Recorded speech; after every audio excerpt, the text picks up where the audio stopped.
Un grand joyeux anniversaire à toi. Balobi lelo eza mukolo o Dorcas abotama. Donc balobi lelo nde mukolo ya madame Paul. Ah oui, moi c'est Libala, femme légitime. Maman babi lelo mayo kapa. Lelo nde toi boto koyo kadeo. Joyeux anniversaire à toi Dorcas Poli, merci à papa Poli. Balobi yeyo nde obotaka na bwaka Dorcas yeyo mwasi kitoko motema ya papa Poli. Happy birthday to you, happy birthday to you my sister Dorcas. We love you so much. Let God bless you, let God protect you, let God keep you more years to come. Balobi yeyo, je dis one of support of X with Trailer TV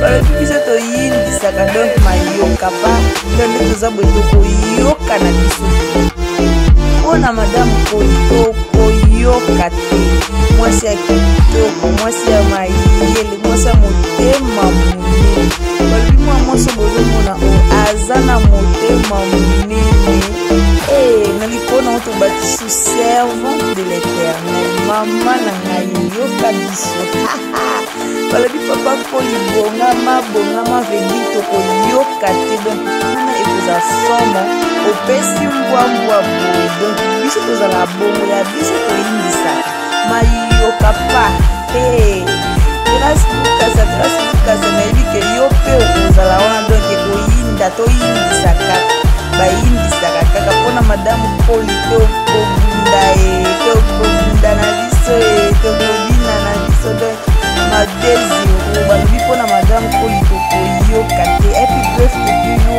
mwasi ya papa Poli, femme sage mwa mwasi aza na sagesse moko, femme sage, femme soumise, mwasi ya bopeto nalinga yo mingi talaka yo umela motema ya papa Poli.